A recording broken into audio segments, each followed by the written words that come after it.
जय हिंद दोस्तों। Jharkhand coaching classes के यूट्यूब चैनल में आपका स्वागत है। तो ये जो स्क्रीन में आपको भूल भुलैया दिखाई दे रहा है, इसमें हम लोग इस तरह के भूल भुलैया बहुत सारे हम लोग बचपन में बनाए थे। तो इसमें हम लोगों को पता है, अगर रास्ता हम लोग गलत चुने तो ये पुरस्कार तक हम लोग नहीं पहुंच सकते हैं। तो इससे हम लोगों को क्या जानकारी मिलता है, हम लोग क्या सीख सकते हैं। तो सबसे पहला तो आपको पता होना चाहिए कि आपको जाना कहाँ है, आपका डेस्टिनेशन पॉइंट कहाँ है। उसके बाद दूसरा आपको पता है होना चाहिए कि रास्ता कौन सा सही है वहां पे पहुंचने का। तो ये चीज अगर आपको मालूम हो तो आपका जो जर्नी होता है वो बहुत ही आसान हो जाता है। तो इसको कंपटीशन का जो हम लोग तैयारी कर रहे हैं वो हम लोगों के लिए ये डेस्टिनेशन पॉइंट है, आपका जो भी एग्जाम है उसको पास करना। और जो रास्ता है वो आपका सिलेबस है और प्लस सोर्स है। तो ये दो चीज है जो आपको अगर पता हो तो आप कोई भी एग्जाम आराम से पास कर सकते हैं, या ये जो आप एग्जाम का तैयारी कर रहे हैं वो तैयारी आपके लिए बहुत ही आसान हो जाएगा। तो चलिए हम लोग सबसे पहले इसी क्रम को बढ़ाते हुए सबसे पहले सिलेबस जानते हैं, उसके बाद सोर्स जानते हैं। सबसे पहले जेएसएससी झारखंड के बारे में हम लोग देख रहे हैं। तो सबसे पहले हम लोग देखेंगे कि जेएसएससी सीजीएल का जो सिलेबस है कंबाइंड ग्रेजुएट लेवल का, उसको समझेंगे। और उसके बाद हम लोग देखेंगे कि इसमें से कौन सा सोर्स आपको पढ़ाया जाए या कौन सा सोर्स आप पढ़ें तो आपका ये जो तैयारी है वो आसान हो जाए। तो सबसे पहले तो आप सिलेबस डाउनलोड कर लीजिए। आप JSSC.nic.in में जाइएगा, फिर नोटिस एक टैब मिलेगा, ये टैब में आप जाइएगा और टैब में आपको दो ऑप्शन मिलेगा, जिसमें एक ऑप्शन आपका एडवर्टाइजमेंट में आएगा। उसमें पहला नंबर में आपको ये सिलेबस का पीडीएफ दिया हुआ, उसको डाउनलोड कीजिए और डाउनलोड करने के बाद आप पूरा सिलेबस को यहाँ पे देख सकते हैं। हम लोग जो काम का चीज है उसी को देखने का प्रयास करते हैं, यानी कि हम लोग का जो परीक्षा है दो भाग में होगा। अभी फिलहाल हम लोग परीक्षा के बारे में देख रहे हैं, बाकी चीज को अभी हम लोग नहीं देखेंगे। तो ये जो परीक्षा होगा आपका कंबाइंड ग्रेजुएट लेवल का, वो दो लेवल में होगा। सबसे पहला प्रारंभिक परीक्षा होगा और दूसरा आपका मुख्य परीक्षा होगा। और आपके जितने भी सवाल इसमें पूछे जाएंगे तो उसके लिए एक सवाल के लिए 3 अंक दिए जाएंगे, और अगर आप गलत उत्तर देते हैं तो उसके 1 अंक की उसमें कटौती होगी। तो इस तरह से ये आपका सिलेबस है पीटी और मेंस का। पीटी में आपके कुल 120 प्रश्न पूछे जाएंगे। 120 प्रश्न में आपका 30 प्रश्न जो होगा सामान्य अध्ययन और झारखंड से संबंधित होगा, और 20 प्रश्न जो पूछे जाएंगे वो गणित, विज्ञान और रीजनिंग से संबंधित होंगे। जब हम पीटी पास कर जाएंगे तो पीटी के बाद आपका मेंस होगा, और मेंस टोटल 3 पेपर में होता है। पहला पेपर जो होता है वो क्वालिफाइंग नेचर का होता है, 30% आपको यहाँ पे लाना होता है। दूसरा पेपर जो होता है वो जनजातीय भाषा, क्षेत्रीय भाषा होता है, जिसमें से कोई एक भाषा आप चुन सकते हैं। जो फॉर्म भरेंगे ये आपका चुन भी लिए होंगे। 100 नंबर का 100 क्वेश्चन यहाँ पे आता है। तीसरा पेपर जो होता है वो पीटी के जैसा ही होता है, बस इसमें एक अंतर है कि यहाँ कंप्यूटर जोड़ दिया गया है, और यहाँ पे जो झारखंड का वेटेज है उसको 10 नंबर बढ़ा के इसको 30 से 40 कर दिया गया है। इस तरह से मेंस में जो आपका मेरिट लिस्ट बनेगा, यहाँ से 150 सवाल का और आपका क्षेत्रीय लैंग्वेज से 100 सवाल, कुल मिला के आपके 250 सवाल के मेरिट लिस्ट आपके बन। सिलेबस जानने के पश्चात हम लोग देखते हैं कि इस सिलेबस को कंप्लीट कैसे किया जाए। कंप्लीट करने का सबसे अच्छा माध्यम है, सबसे पहले आप नोटिफिकेशन देखिए, और नोटिफिकेशन में देखिए सामान्य अध्ययन के बारे में कुछ लिखा है कि नहीं। सबसे पहले हम लोग यहाँ पे 5 खंडों के अलग अलग चर्चा करेंगे। एक हम लोग जो सबसे पहले चर्चा करने जा रहे हैं वो सामान्य विज्ञान का। सामान्य विज्ञान को सबसे पहले देखेंगे कि जेएसएससी में किस तरह के विज्ञान के प्रश्न आते हैं और कहाँ से पूछे जाते हैं। तो इस तरह से विज्ञान देखने के बाद हम लोग झारखंड से संबंधित भी क्वेश्चन देखेंगे कि झारखंड से संबंधित क्वेश्चन कहाँ से आते हैं और किस तरह से पूछे जाते हैं, इनका सोर्स क्या है, जिससे हम पढ़ें तो हमारा एग्जाम जो है वो आसान हो जाएगा। तो चलिए हम लोग शुरुआत करते हैं और देखते हैं कि जेएसएससी के नोटिफिकेशन में सामान्य विज्ञान के बारे में क्या कहा गया है। जेएसएससी आपसे उम्मीद क्या रखता है। देखिए यहाँ पे लिखा हुआ है, सामान्य विज्ञान के प्रश्न में दिन प्रतिदिन के अवलोकन एवं अनुभव पर आधारित विज्ञान की सामान्य समझ एवं परिबोध से संबंधित प्रश्न रहेंगे। जैसा कि एक सुशिक्षित व्यक्ति जिसने किसी विज्ञान विषय में विशेष अध्ययन नहीं किया हो, ये चीज को आप ध्यान दीजिए। विशेष अध्ययन हम कब से करते हैं? 10th के बाद, यानी कि 10th के बाद जब हम 11th में जाते हैं तब हम वहाँ पे साइंस, आर्ट्स, कॉमर्स इस तरह के अलग अलग स्ट्रीम चुनते हैं और उस तरह से विशेष अध्ययन हम लोग करते हैं। तो इनडायरेक्टली यहाँ कह रहा है कि आपको 10वीं स्तर की विज्ञान से संबंधित प्रश्न पूछे जाएंगे। आपका जो दिन प्रतिदिन का अवलोकन और अनुभव है, यानी कि सिर्फ रट्टू तोता जैसा ऐसा नहीं होगा कि किताब में जो लिखा हुआ है उसी से सवाल आएगा। आपका दिन प्रतिदिन में जो घटना घट रहा है उससे भी सवाल आपको पूछा जा सकता है। तो हम लोग साइंस का जो क्वेश्चन आता है उसको सबसे पहले देखते हैं, क्या यहाँ पे जो लिखा हुआ है कि विशेष अध्ययन करने की आवश्यकता नहीं है वो सही है या गलत है। तो चलिए हम लोग शुरुआत करते हैं और देखते हैं कि जेएसएससी के प्रश्न कहाँ से पूछे जाते हैं। तो झारखंड का जो कंबाइंड ग्रेजुएट लेवल का एग्जामिनेशन है, इसमें 2000 इससे पहले जो हुआ था एग्जाम आपका 2016 में हुआ था जिसे कैंसिल किया गया है।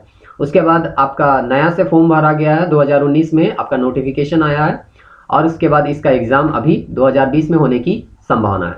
तो हम लोग 2016 के जो प्रश्न आए हुए हैं उसी से समझते हैं कि एनसीईआरटी से सवाल आता है कि नहीं आता है। तो सबसे पहले हम लोग देखेंगे एनसीईआरटी से ऐसे 6 क्वेश्चन जो सीधे सीधे आपके जेएसएससी में पूछे गए हैं। तो चलिए पहला क्वेश्चन हम लोग देखते हैं। पहला क्वेश्चन आपका है, पानी में साधारण साबुन काम नहीं कर सकता है क्योंकि, पहला ऑप्शन आपका यहां पे देता है क्योंकि कैल्शियम और मैग्नीशियम आयनों के साथ अवच्छेद की रचना होती है, दूसरा साबुन का अपघटन होता है, तीसरा बोलता है विघटित लवणों का अवसादन होता है और चौथा ऑप्शन दिया है कार्बोनेट सोडियम आयन और मैग्नीशियम आयनों की रचना होती है। अब आप लोगों को ये लग रहा होगा ये सवाल एनसीईआरटी से कहां से पूछा गया है।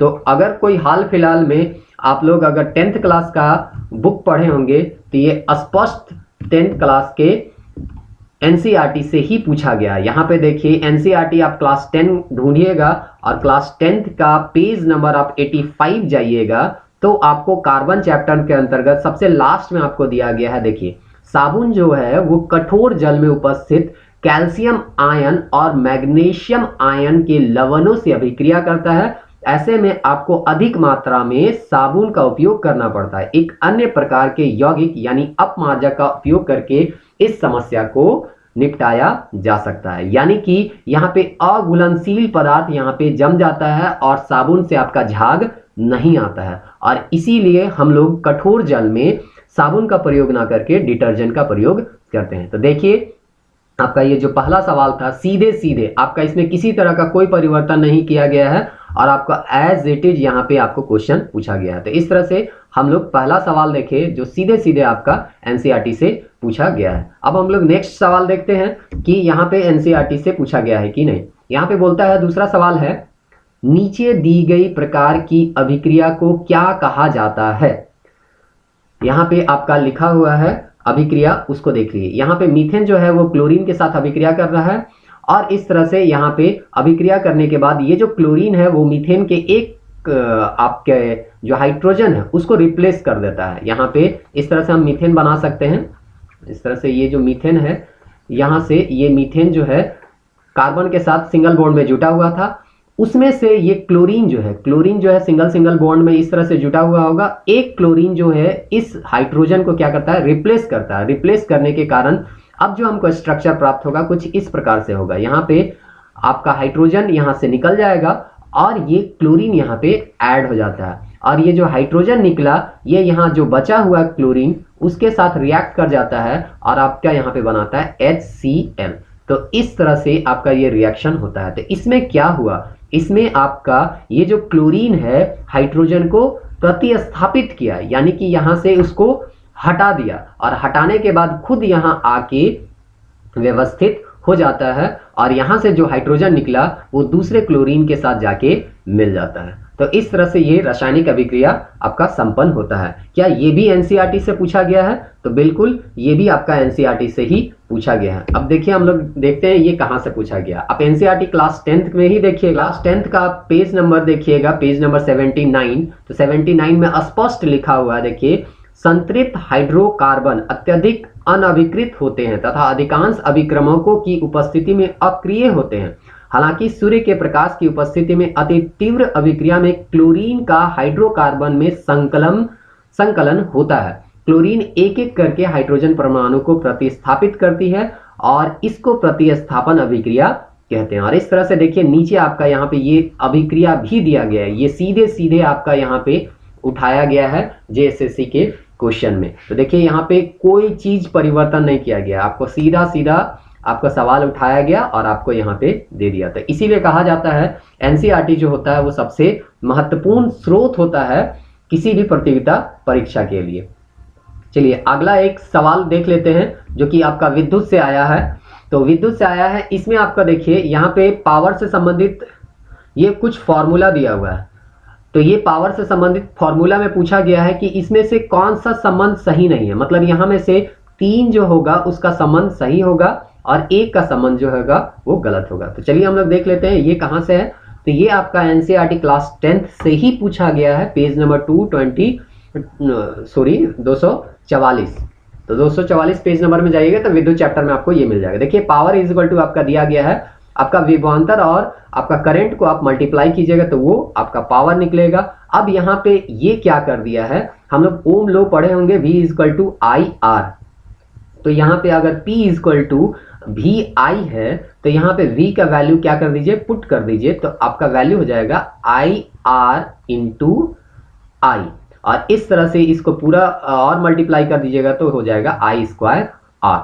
अब आई स्क्वायर आर यानी कि ये आपका एक और रिलेशन मिल गया। अब एक और रिलेशन है P is equal to V square R, तो ये भी क्या आ सकता है। तो सिंपली यहाँ पे आपको कुछ करना नहीं है, बस आई स्क्वायर आर है तो एक और आर यहाँ पे मल्टीप्लाई कर दीजिए, और चूंकि एक्स्ट्रा हम यहाँ पे मल्टीप्लाई कर रहे हैं इसलिए एक डिवाइड कर दीजिए, तो ये दोनों क्या हो जाएगा, कैंसिल हो जाएगा, तो इसमें कोई प्रभाव नहीं पड़ेगा। तो अब ऊपर का जो फॉर्मूला हो जाएगा वो क्या होगा, आई स्क्वायर आर स्क्वायर, और नीचे हो जाएगा आर। और इस तरह से आपका अंश में चूंकि आई और आर को हम लोग लिख सकते हैं V, क्योंकि ओम्स लॉ से हम लोग को पता है कि V इक्वल टू क्या होता है, आई आर। तो इस तरह से V का स्क्वायर हम लिख सकते हैं और हर में आपका रेजिस्टेंस, आपका प्रतिरोध लिखा जा सकता है। तो एक इक्वेशन आपको इस तरह से मिलता है। तो देखिए यहाँ पे आपका P इक्वल टू आई भी, यानी कि ये आपको यहाँ पे लिखा हुआ है। उसके बाद सेकंड जो है आई स्क्वायर आर, यानी कि ये जो आपका ये भी मिल गया, और ये थर्ड जो है ये भी आपको यहाँ पे दिया हुआ है। तो इस तरह से ये जो आपका ऑप्शन है ये क्या है, गलत है। और इस तरह से ये सवाल भी आपको सीधे सीधे एनसीईआरटी से पूछा गया है। अगला सवाल है, मानव शरीर में खाद्य वसा का पाचन अधिकतर कहाँ होता है, मुंह में, भोजन नलिका में, आंत में या तिल्ली में। तो इस तरह से आपका यहाँ पे ये सवाल भी आपको सीधे सीधे एनसीईआरटी के क्लास 10th के पेज नंबर 111 में पूछा गया है। यहाँ पे आप देखिए, यहाँ पे छोटी आंत यहाँ पे लिखा गया है कि छोटी आंत में आपका कार्बोहाइड्रेट, प्रोटीन और वसा का पूर्ण पाचन होता है। तो इस तरह से आपका यहाँ पे छोटी आंत तो ऑप्शन नहीं दिया हुआ है, लेकिन आंत ऑप्शन दिया हुआ है, तो हम मान के चलते हैं कि यही इसका क्या है, आंसर होगा। तो इस तरह से आपका ये भी सवाल भी क्या होता है, सीधे सीधे आपका एनसीईआरटी से पूछा गया। अब हम लोग अगला सवाल देखते हैं। सिरका यानी कि एसिटिक एसिड जो है उसमें सोडियम बाइकार्बोनेट मिलाए जाने पर निम्न में से कौन सी गैस विमुक्त होती है, मतलब कौन सा गैस आपका निकलेगा ये आपको बताना है। ये भी आपका सीधे सीधे क्लास 10th के ही एनसीईआरटी से पूछा गया है। और इस तरह से आपको अभी तक जितने सवाल देखने को मिले हैं सारे के सारे आपका क्लास 10th से ही पूछे गए हैं। तो देखिए ये आपको पेज नंबर 34 में देखने को मिल जाएगा। यहाँ पे सबसे अंतिम में आप देखिएगा तो आपका यहाँ पे लिखा होगा सोडियम हाइड्रोजन कार्बोनेट। जब सोडियम हाइड्रोजन कार्बोनेट, जिसे हम लोग सोडियम बाइकार्बोनेट के नाम से भी हम लोग जानते हैं, वहां पे क्या होता है, यहाँ पे देखिए सिरका अम्ल, यहाँ पे सिरका अम्ल के साथ रिएक्ट करेगा तो कौन सा गैस विमुक्त होगा। तो देखिए यहाँ पे आपका टार्टरिक अम्ल है, तो टार्टरिक अम्ल हम लोग खाने के सोडा में डाल देते हैं ताकि उसका जो कड़वापन है वो क्या हो जाए, थोड़ा कम हो जाए। तो टार्टरिक अम्ल में है तो हम लोग जानते हैं अम्ल में कौन सा आयन निकलता है, H+ आयन। तो यहाँ पे हम सिर्फ क्या किए, टार्टरिक अम्ल के जगह में सिरका अम्ल, विनेगर डाल दिए, और इस तरह से हम लोग अम्ल को ही यहाँ पे क्या किए, रिएक्ट करवाए।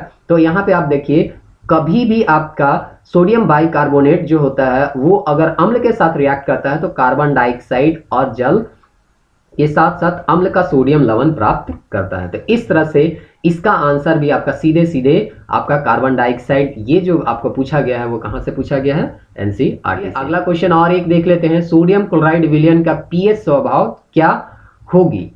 तो इस तरह से इसका आंसर तो आपको स्पष्ट रूप से एनसीईआरटी में मिल ही जाएगा। देखिए यहाँ पे लिखा हुआ है सोडियम क्लोराइड, और सोडियम क्लोराइड को यहाँ पे जांचने के लिए क्रियाकलाप दिया गया है। क्रियाकलाप देने के बाद आपको यहाँ पे स्पष्ट बता दिया है कि प्रबल अम्ल और प्रबल क्षार लवण से पीएच मान जो होता है वो 7 होता है। आपको अगर पता होगा तो HCl यानी जो अम्ल है ये प्रबल अम्ल है, सोडियम हाइड्रोक्साइड ये प्रबल क्षार है। इसके मिलने से आपका NaCl यानी कि आपका लवण और जल का क्या होता है, निर्माण होता है। तो इस प्रकार से यहाँ पे इसका जो वैल्यू आता है वो क्या आता है, पीएच वैल्यू 7 आता है, जिसको हम लोग न्यूट्रल कहते हैं। तो इस तरह से ये सवाल भी आपका एनसीईआरटी से पूछा गया था।